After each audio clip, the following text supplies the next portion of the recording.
કેમ છો મિત્રો? આપણે ગયા અઠવાડિયે જોયું અને ગયા વિડીયોમાં જોયું કે શુદ્ધ આહાર અને શુદ્ધ વિચારની જરૂર છે.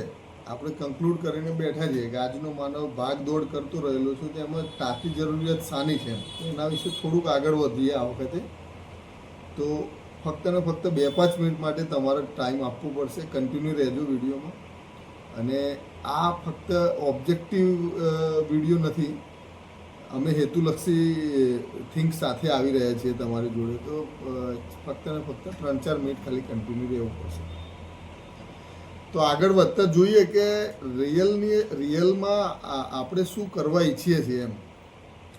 ઓબ્જેક્ટિવ વસ્તુઓની અંદર આપણે એટલા બધા ડૂબી ગયા છીએ, આપણું રિયલ સબ્જેક્ટ ભૂલી ગયા છીએ એમ. આપણે જોયું, આપણું પોતાનું અને આપણો ફેમિલીનો, કુટુંબીજનોનો કે આપણા આજુબાજુ રહેતા, આપણાથી શરૂઆત કરીને બધા આગળ જોઈએ તો આપણે નક્કી કર્યું કે આપણી જોડે કેટલા પાવરફુલ આહાર છે અને વિચાર છે, કેટલો એના ઉપરથી તો નક્કી થશે એમ. આપણે કેટલા પાવરફુલ કપડાં પહેરે છે, કેટલા કોસ્ટલી કપડાં પહેરે છે, એનાથી કોસ્ટ નથી વધી જતી. આપણે બધા જાણીએ જ છીએ, એનાથી ઇમેજિન કોઈ નથી કરતું આપણને.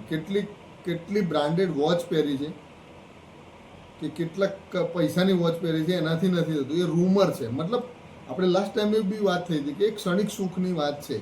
કોઈ ક્રિકેટરના હાથમાં આપણે વચ્ચે જોયું હતું કે ભાઈ આટલા કરોડની વોચ પહેરેલી છે, તો એનાથી આપણી ખુશીઓમાં શું ફરક પડે? સપોઝ કે આપણે એને મેળવવા પાછળ જઈએ તો એ કેટલી એફર્ટ લેવો પડે એમાં, તો એનાથી જ પૂરું થઈ જાય છે જીવન? એવું નથી હોતું.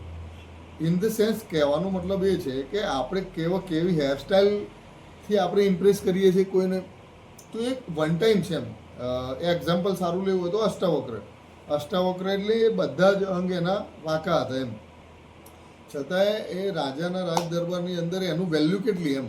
અષ્ટાવક્ર ઊભો હોય એટલે તમે બોલી ના શકે કોઈ એમ. એટલે મીન્સ કે આપણે આપણા માનવ શરીરના સૌંદર્યથી જેટલું ઇમ્પ્રેશન આપણને કેટલું ગ્રૂમ કરીએ છીએ, કેટલું બ્યુટી કરીએ છીએ, એના કરતો ઇમ્પોર્ટન્ટ શું છે? તો આપણી અંદર કેવો વિચાર છે, આપણી અંદર કેવો ભાવ છે, આપણે શું ખાઈ રહ્યા છીએ. આપણા ખોરાકો અને આપણા વિચારો જ નક્કી કરે છે છેલ્લે કે આપણે શું છીએ એમ. આપણું ઇન્ટેન્ટ જ નક્કી કરે છે કે આપણે કેવા છીએ, અને બીજા લોકો અલ્ટિમેટલી એને જ વેલ્યુ કરે છે એમ. Personality it's a part of life.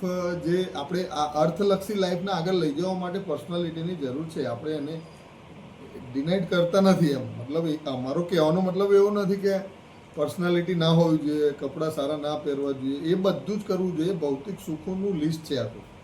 In the sense ખાવા માટે ખોરાક જોઈએ, પણ કેવો જોઈએ એ સબ્જેક્ટ થઈ જાય છે. ખુરશી બેસવા માટે છે, એ કયા કલરની હોવી એ ઇમ્પોર્ટન્ટ નથી હોતું, એ ઓબ્જેક્ટિવ છે. ઇન ધ સેન્સ પલંગ છે એ સૂવા માટે છે, સૂવા માટેની વસ્તુ ઓબ્જેક્ટિવ ગણાય, સબ્જેક્ટમાં નથી આવતું. પણ શુદ્ધ ખોરાક અને શુદ્ધ વિચાર એ આપણી અંદર હોવો એ સબ્જેક્ટની વાત છે. એટલે આપણે સબ્જેક્ટિવ ચીજો પાછળ દોડીએ, નહીં કે ઓબ્જેક્ટિવ ચીજો પાછળ. લાઈફ સાયકલની ઇમ્પ્રુવમેન્ટ જે લઈ જવી છે તમારે, ગ્રેજ્યુઅલી ઇમ્પ્રૂવ થવું હોય, સડનલી ઇમ્પ્રૂવ કોઈ કરી નથી શકતું. આટલા બધા કેમિકલ ફર્ટિલાઇઝરો, આટલા બધા રોંગ થોટ પાછળ દોડેલા માણસને 1 કે 2 દિવસમાં કે 1 વર્ષમાં આપણે પોતાના ફેમિલીની ચેન્જ નથી જ કરી શકવાના. તો ગ્રેજ્યુઅલી ધીમે ધીમે આપણી જાતને શુદ્ધ ખોરાક અને શુદ્ધ આહારમાં કન્વર્ટ કરવાની છે. અને એના માટે જ અમારા કિચન કંટ્રોલના પ્રયોગો છે. અને અમે એટલે જ કહીએ છીએ કે ઓલવેઝ ફેમિલી સાથે ગૌરીશોમની મુલાકાત કરો, અને આવા જે થોટ્સ છે, આવા જે અમારા પ્રયત્નો છે, એમાં તમે એનો લાભ લો અને આગળ વધીએ આપણે બધા. જય ગૌ.